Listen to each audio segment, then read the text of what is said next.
first. Okay, but anyway, this is the office that used to be occupied by Robert Mangaliso Sobukwe as a lawyer in Galeshewe, Kimberley. The office is currently being occupied by the Galeshewe Youth Network, which is a network of youth coming together with different expertise. I'm a part of the network where we teach learners how to paint, how to draw. We give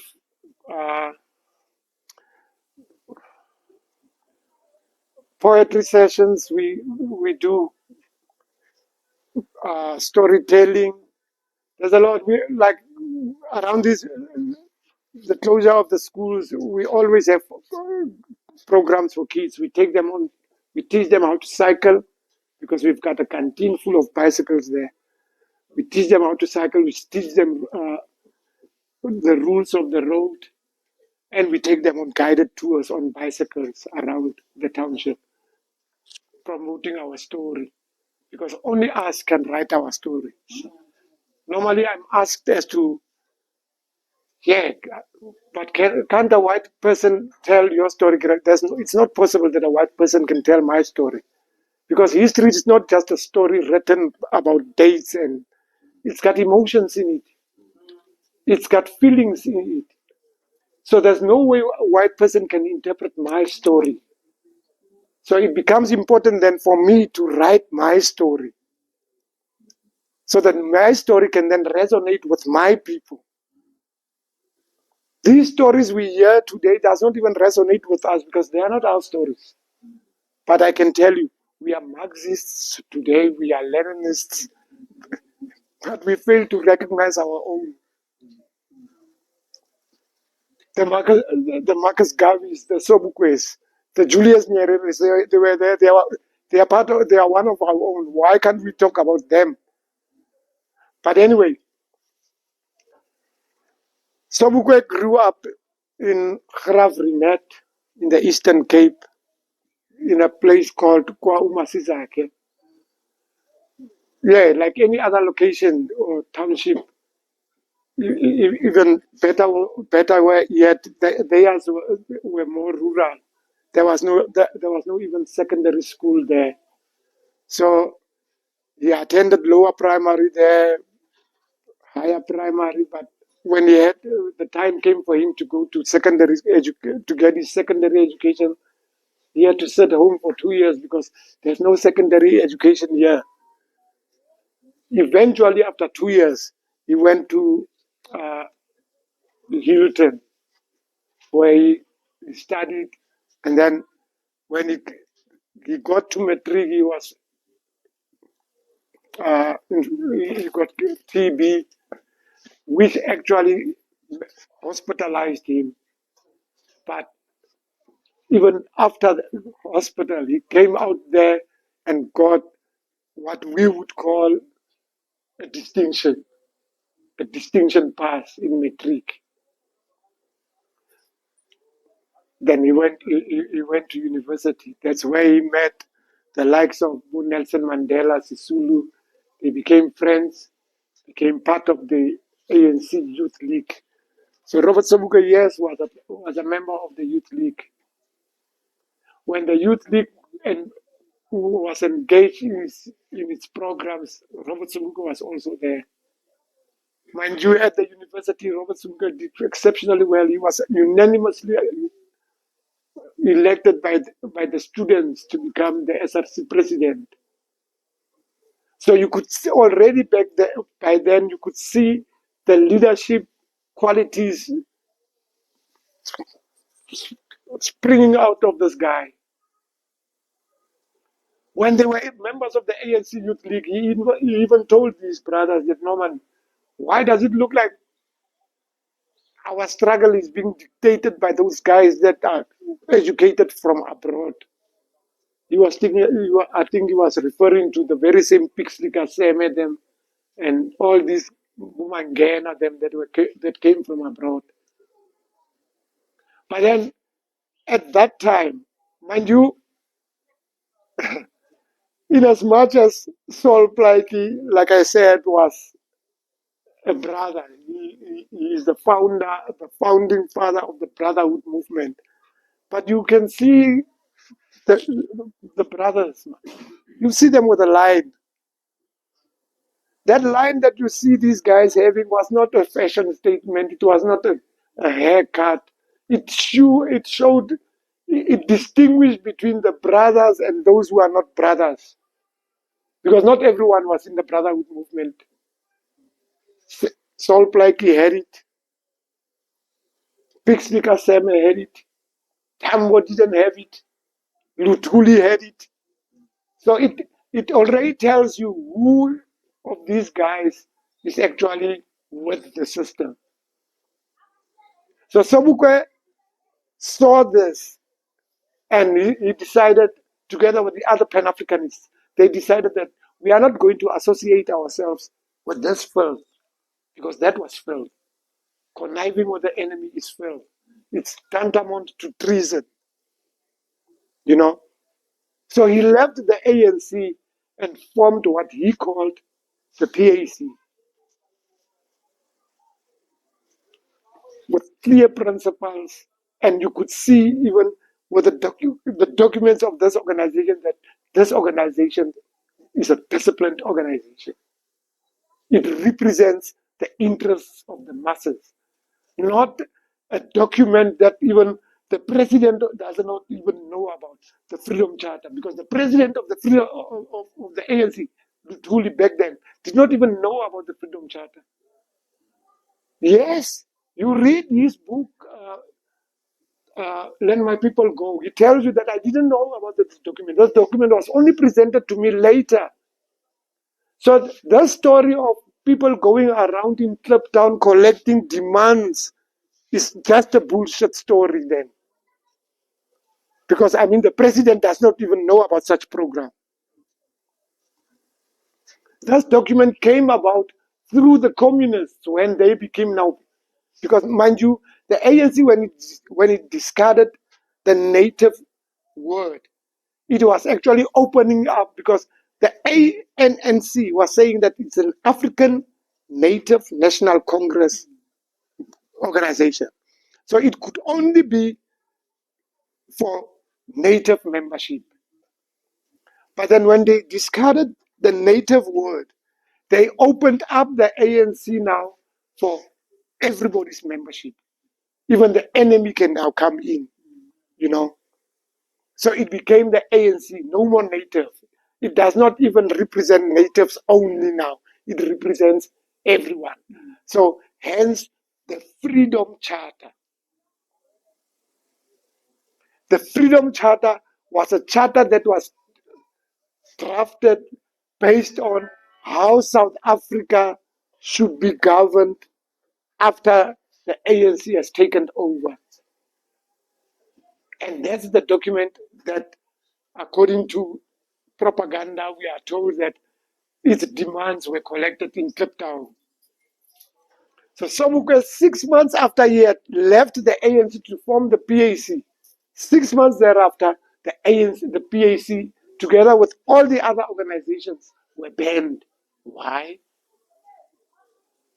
Because Sobukwe has asked people to hand themselves over at police stations. Leave your passes at home and hand yourself over at any police station for arrest, because we are tired of carrying this shit. No, they were tired of carrying this shit. And Sobukwe felt it. He saw that his people are the ones that are suffering. So he became, the PAC then came up with a program of action that we are going, because the ANC has already discarded this program of action. It was a program of action of the ANC. But because the ANC is in cahoots with the enemy, there is no way they can. Well, how can I say it? They can exercise this program. So the ANC took that program over. Robert Sobukwe said, we are not going to carry our passes. Instead of these people stopping you and asking for your pass, tell them that I don't have a pass. I came here to actually hand myself over for arrest. At the back of his mind, he knew that we are going to fill these police stations. We are going to fill these prisons, but they won't be able to can hold us all. So there won't be space for anyone else to come in. Those that are left outside will continue with the struggle. And he did not even say that standing backwards. He led by example, because on that day, he woke up at 5 o'clock in the morning and walked.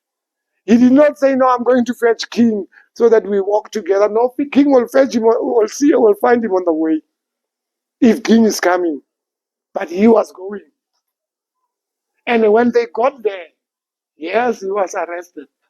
And unluckily for him, ever since he left his home that day, he never came back. Because that's when he was detained now. He was arrested, charged, tried, found guilty for incitement, and sentenced for 3 years in Robben Island. Because the government felt that Robert Sobukwe was too much. He had this charisma, he had this energy that could unite people, bring people together. I mean, 6 months only after it was formed, the PAC was already growing in numbers. So the government kept him. They held him in Robben.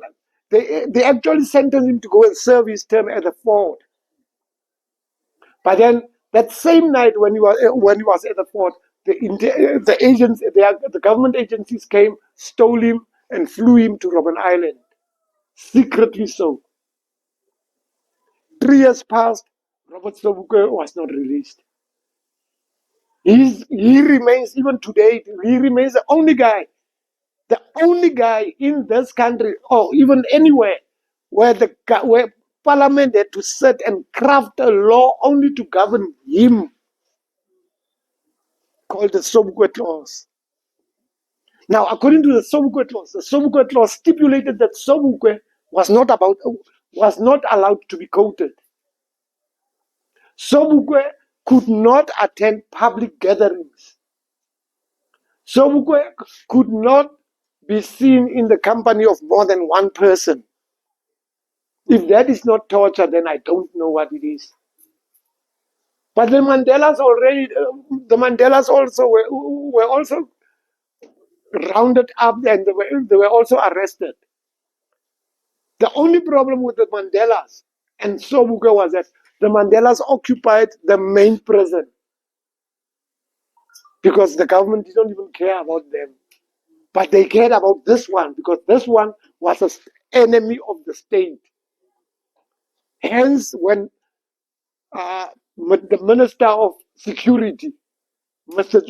Foster, was asked, why do you have so many political prisoners in your South African prisons? He said, I know not of any political prisoners but Robert Sobukwe. The rest are criminals. And yes, he was right. You see the criminality today. You see the criminality today.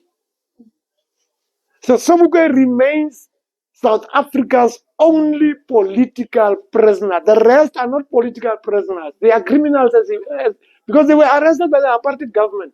And the apartheid government is the one that sees them as criminals. Sobukwe was not even forced to wear uniform in prison. He wore his own clothes because he's a political prisoner. He was given the house, should I say the compound that Sobukwe was staying in at Robben Island. It was actually offices of the canines. You have those correctional services officers who work with dogs, because behind there are dog kennels there. So these were the offices, and the dog kennels are just behind. Those officials had to be removed so that they can make space for Sobukwe. They kept him there 4 years passed, 5, 6, 7, up until 9 years. Internally, there was uproar to say, no man, release Sobukwe. His time has long passed. For you know, his 3 years has long passed. It's been 9 years now, including in Parliament. There was a bit of uproar that Norman Sobukwe needs to be released internationally as well. So the party saw themselves having a problem inside their hands. They had to get rid of this guy. But where do we take him to? Mind you, there's a Sobukwe clause also here, which is being renewed every year. So instead of releasing Sobukwe, the apartheid government spoke to the Kimberley municipality to look for a suitable place for Sobukwe here in Kimberley. Number 6 Naledi Street was seen as an ideal space to imprison Robert Sobukwe because Sobukwe was never released ever since he was arrested. Instead of releasing him, the apartheid government extended his prison cell to a community here in Galeshewe. Because even here, Sobukwe was given clear instructions as to you are not supposed to be in the company of 3 people, of more than 1 person. You are to report to a police station every 6 o'clock. The government feared Sobukwe so much that they even refused him to, when he applied for a pass, they refused him a pass, saying that you are going to be more dangerous outside than inside. Inside here, we can at least contain you, you know. So after 9 years, Robert Sobukwe was then transferred from Robben Island to Kimberley, number 6 Naledi Street.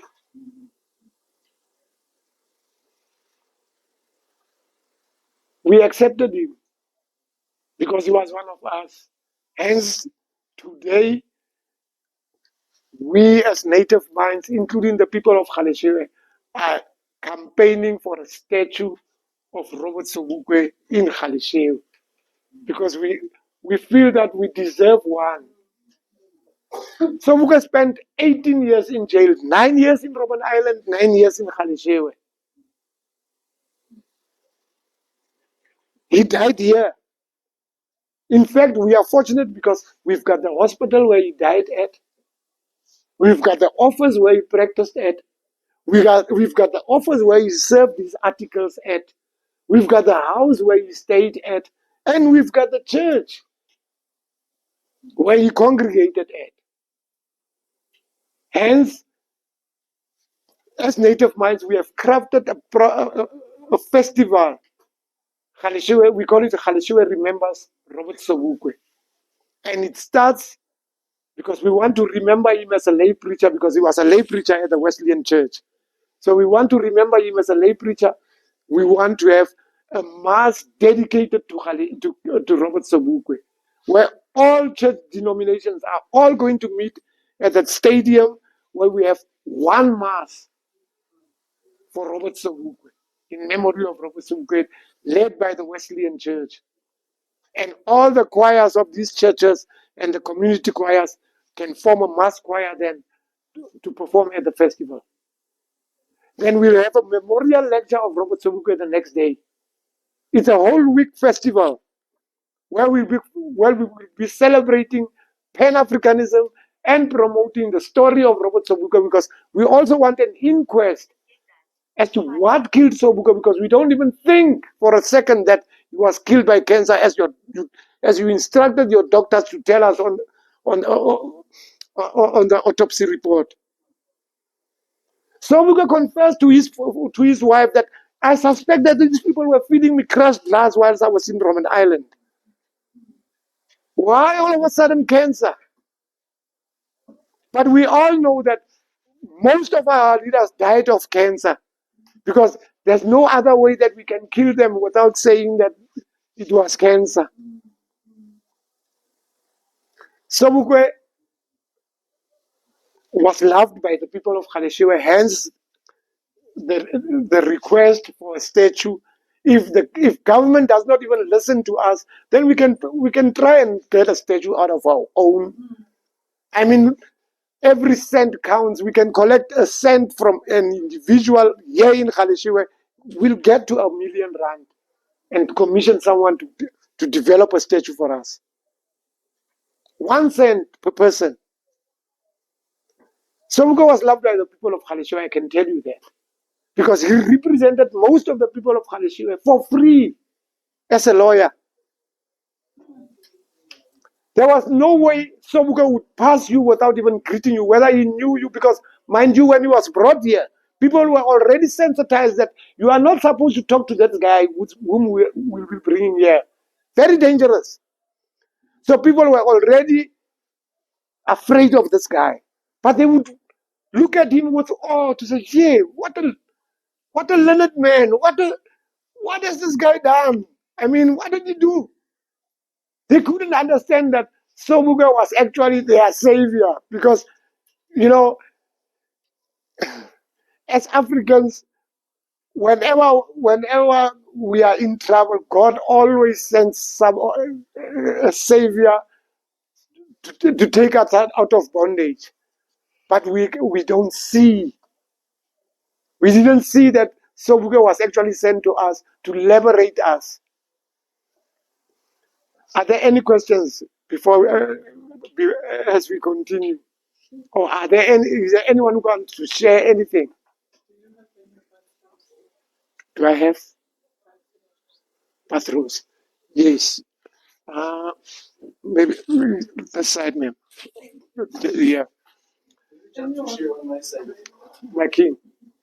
The gentleman, our ancestor here, I heard that he was so feared so much that when he was incarcerated in Robben Island, they wouldn't even allow his guards to stay for maybe even 48 hours. They would change him so much.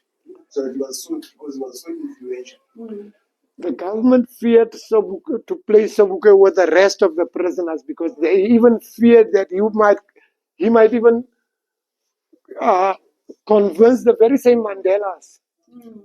They saw him as the only person who had a cause for which he was fighting.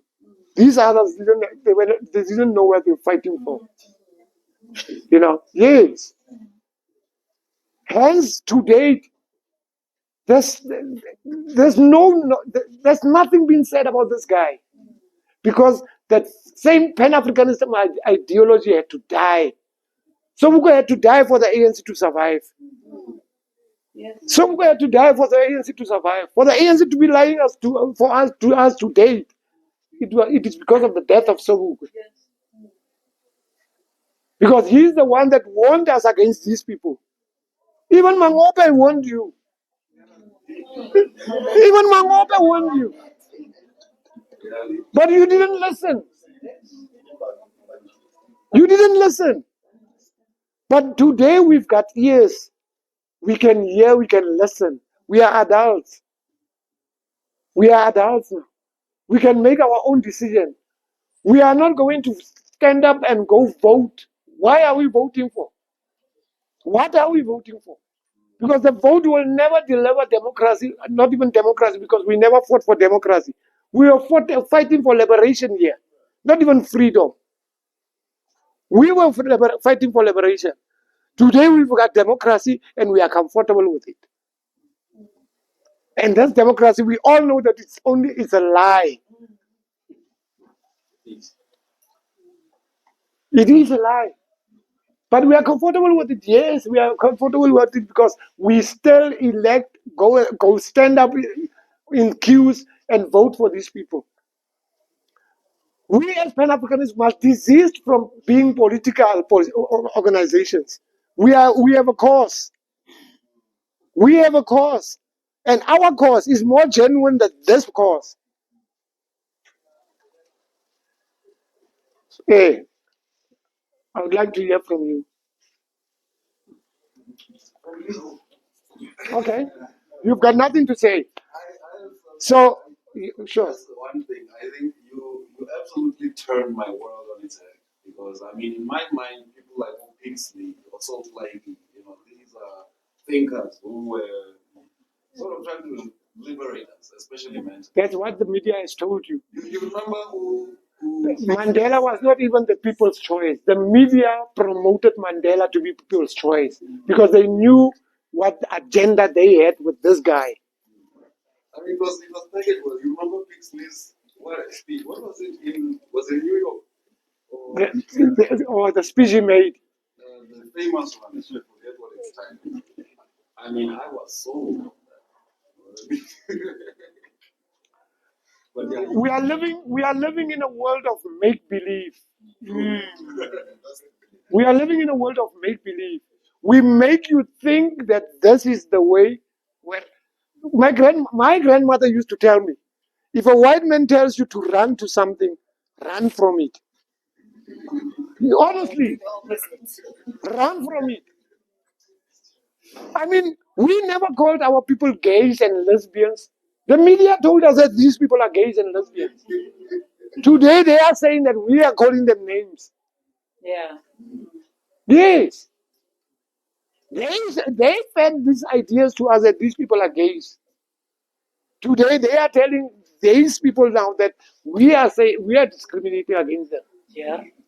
So you see, this lesbian cannot meet with this straight, including this gay, because of there's friction between these black brothers and sisters. So divided we are, we remain weak.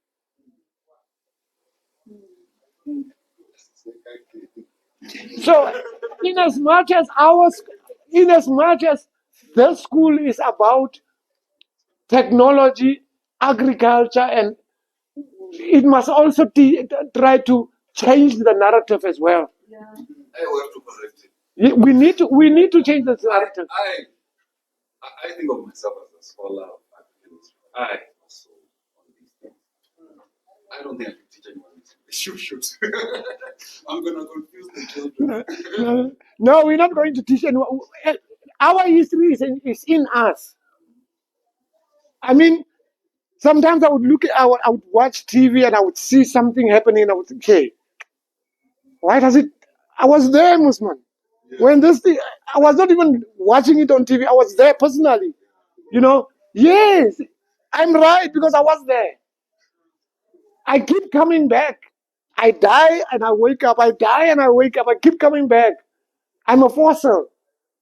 That's who we are. We were there, but now the reality is we can't remember. Memory is lost, but the body is there. So we need to sit, listen to the word of God speaking in us, not from the preacher. I mean, we all know what these people's agendas are. Listen to yourself and you'll hear the word of God speaking in you. In you. Because you've got God's Spirit in you. Now, those who are absent of Spirit has told you that, no, you must think, man, think, use your mind, think. And you don't even need your mind. Because our spirituality is different. It's individualistically unique. You, in order to speak to your God, you need to meditate. She needs to go to the field and just be alone, observe nature perhaps. Me, I need to lie on the ground, do my things. Some of us hit the drum, It's individualistically unique because God is in us and we are gods. Fortunately so, we are gods. They know that we are gods. That's why they're persecuting us. Because they don't want us to resurrect ourselves. So Israelite, Africa is for the Africans. And no settler can claim not even an inch of this land. Because this land we never sold. Africans know that this land cannot be sold because it's not even theirs. It's for those yet unborn. We are here to rectify for those who are coming to find this place, Pashas. That's our duty. We are not here to collect certificates of doctorates and whatever. That's not ours. We are here to fix. My Lord. With the political parties not being able to help us these days, so what is your take of the current PAC? I'm a Pan-Africanist. I'm a PAC, or should I say I'm a Pan-Africanist. But I've stopped being active in the PAC because mine. I only voted in 1994, but after 1994, I saw that nah, this thing is not gonna take me anywhere. And if the PAC is going to be part of this thing, this vehicle that was created for our own demise, I can just as well disassociate myself with the activities of the PAC. I mean, you can even see that the humanity, the spirit that used to build the PAC is no more there. There's only the PAC's got only one seat in parliament, and everyone is fighting for it. You know. So what kind of leaders are we talking about? Unless we're not talking leaders, we're talking dealers now. Yes, or misleaders. We're not talking about that one. Not that stakeholders. There's a difference between leaders and dealers. And so we were explained to us what a leader is, or what leadership demands from an individual. Okay, are we good? I think I've exhausted most of your time. Can I take you to Sobukwe's house directly from here?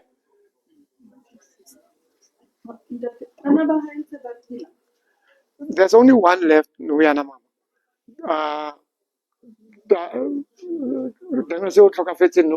Now recently,